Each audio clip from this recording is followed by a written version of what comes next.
নমস্কাৰ এই মুহূৰ্তৰ সমপ্ৰত্যেকৰাকী জনতালৈ দিবলৈ ওলাইছোঁ ডাঙৰ খবৰ। আজি হৈছে 13 আগষ্ট। আজি অসমৰ লাখ লাখ দুখীয়াসকললৈ কেইখনমান চৰকাৰী আঁচনিলৈ দিবলৈ ওলাইছোঁ ডাঙৰ খবৰ। তো যিসকল মানুহে ভিডিঅ'টোত ক্লিক কৰিছে অনুগ্ৰহ কৰি ভিডিঅ'টো স্কিপ নকৰি প্ৰথমৰ পৰা শেষলৈ চাই থাকিব, কিয়নো এইটো ভিডিঅ'ৰ মাজত অৰুণোদয় আঁচনিৰ পৰা আৰম্ভ কৰি ভোটাৰ তালিকালৈ কেইখনমান গুৰুত্বপূৰ্ণ খবৰ আপোনালোকক প্ৰদান কৰিম। অনুগ্ৰহ কৰি ভিডিঅ'টোত ক্লিক কৰিছে যদি ভিডিঅ'টো স্কিপ নকৰি প্ৰথমৰ পৰা শেষলৈ চাই থাকিব। লগতে মোৰ চেনেলত নতুন হ'লে প্লিজ চেনেলটো ছাবস্ক্ৰাইব কৰি মোৰ লগত থাকিব। তো বলক ভিডিঅ'টো আৰম্ভ কৰি আজি প্ৰথমটো গুৰুত্বপূৰ্ণ খবৰৰ বিষয়ে বিস্তাৰিত জানি লওঁ। তো আজি প্ৰথমটো গুৰুত্বপূৰ্ণ খবৰ হ'ল অৰুণোদয় আঁচনিলৈ। তো যিসকল মানুহৰ নাম অৰুণোদয় আঁচনিত অন্তৰ্ভুক্ত হৈ আছে কিন্তু চলিত আগষ্ট মাহত অৰুণোদয় আঁচনিৰ টকা পোৱা নাই, সেইসকল মানুহে ভিডিঅ'টোত ক্লিক কৰিছে যদি অনুগ্ৰহ কৰি চাই থাকিব, কিয়নো এইটো ভিডিঅ'ৰ মাজতে আপোনালোকক জনাই দিম যে যিসকলে অৰুণোদয় আঁচনিৰ টকা পোৱা নাই সেইসকলে কেতিয়া লাভ কৰিব। তো আপোনালোকে মোবাইল স্ক্ৰীনত চাব পাৰিছে হিন্দুস্তান টাইমছৰ ফালৰ পৰা এনেকুৱা এখন আপডেট অৰুণোদয় আঁচনিলৈ প্ৰদান কৰিছে। তো ইয়াতে অৰুণোদয় আঁচনিলৈ কি কোৱা হৈছে বিতংভাৱে আপোনালোকক জনাই দিছোঁ, অনুগ্ৰহ কৰি ভিডিঅ'টো স্কিপ নকৰি চাই থাকিব। তো ইয়াতে লিখা আছে the government has stopped the second edition of Arunodoi scheme in July 2025। তাৰপিছত লিখা আছে authorities will reach out all beneficiaries and provide them with details related to the Arunodoi 3.0 scheme in August. The scheme will start on September 17 to conclude with the PM's birthday. তো তাৰপিছত আৰু লিখা আছে this will be the biggest welfare scheme in the history of Assam, Sharma said.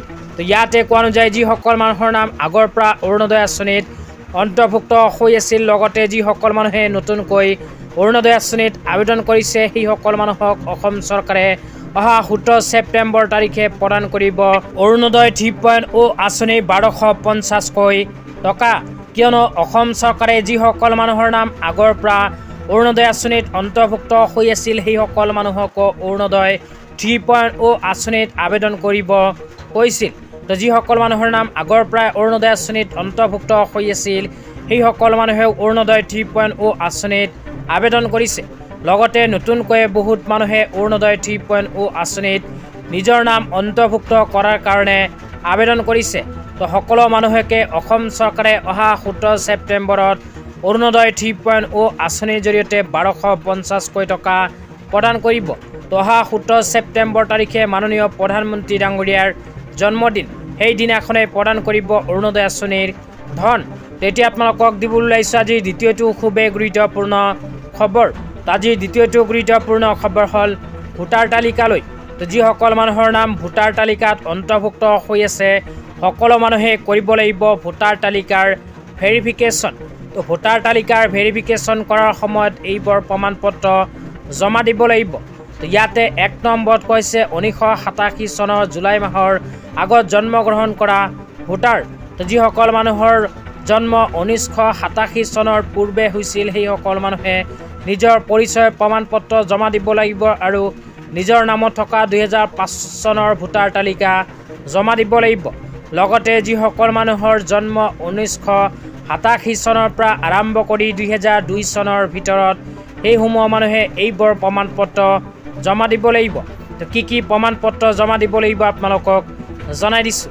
1 নম্বৰত কৈছে নিজৰ যিকোনো পৰিচয়ৰ পত্ৰ, 2 নম্বৰত কৈছে জন্মৰ প্ৰমাণ পত্ৰ, 3 নম্বৰত কোৱা হৈছে পিতৃ মাতৃৰ পৰিচয় পত্ৰ, 4 নম্বৰত কৈছে নিজৰ অথবা পিতৃ মাতৃৰ নামৰ থকা 2005 চনৰ ভোটাৰ তালিকা।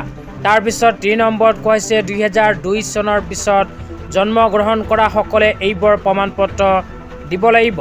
1 নম্বৰত কৈছে নিজৰ যিকোনো পৰিচয় পত্ৰ, 2 নম্বৰত কৈছে জন্মৰ প্ৰমাণ পত্ৰ, 3 নম্বৰত কৈছে পিতৃ মাতৃৰ উভয় পৰিচয় পত্ৰ, 4 নম্বৰত কৈছে পিতৃ মাতৃৰ নামত থকা 2005 চনৰ ভোটাৰ তালিকা।